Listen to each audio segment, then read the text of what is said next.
ndarera we ibyo byabaye byinshi.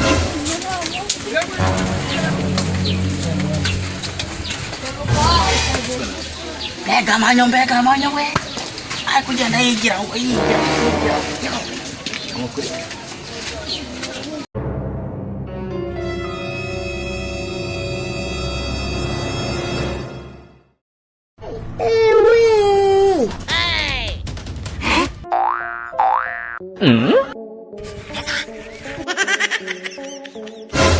Oh no!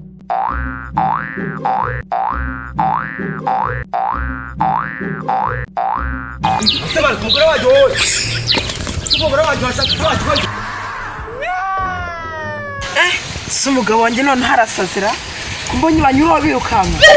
Sheri ubaye iki? Sheri igihesi Ubaye iki? kuva kare gatugenda hari ikigabo cyawe kiri kuguhengereza ibuno ryawe. Kimengereza Kandi ibuno ryawe ni iryanyegeye. Oya rwambaye ariko cyagenda gakire ibuno ryawe neza. Nese ngo sheri si bya bindi njyana mpfa ngo ni bihe. Sheri ntabwo Kugende.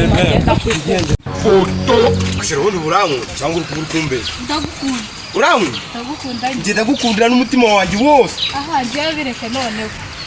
Ese Sheri kamubwira. Uramu ubuzima. Niwe mukobwa nabonye. Umukobwa bose babayeho umukobwa wanjye. Nanjye no musore nkunda rwose. Ukanye zamu. Sheri kutozamuka. Ahubwo wagira ngo nagujya nambara gugira. Nyine none se buriya mba nari ariko na mama bayanyitayeho. Ikibazo nuko ndi gutora nuzaho. None uko nose ko nambaraga ndeye bugira. Kanongere. Sheri kutozamuka wabaye. Ndabanga buri bugira. Rero kamubwira. Nimba sigaye ucinye mukajya kujya mu ngo z'abandi. Kandi mba nzikora amara ko uri kiro kimwe cy'umuceri n'ifiriti kiro kimwe n'ubunyobwa bwa magana 2 n'indagara z'ijana n'intoryi z'ijana. Ibyo byo kandi byatumye uzana ibiro byose bingana really nigga. Kamubwira. Rimwe cyonyine. Mana yanjye n'imbaraga zirashize. Icyo nzongera kuguhahira bigenze bite. Ariko ubundi ako cyaho ushaka n'ibiguru binini ufite. Kubera ko natarebye hasi. Wenda ni mani. Sureba. None se tujye ko wazanye amaguru no ku mpande yawe akajya Abana. Ntusini ntabwo bereba. Urabure namubona. Ndabona intoryi ndaza kuzibona nkajya kugaburira imboga kugira ngo washire. N'iki cyaje gukora cyanga? Ntabwo mbizi.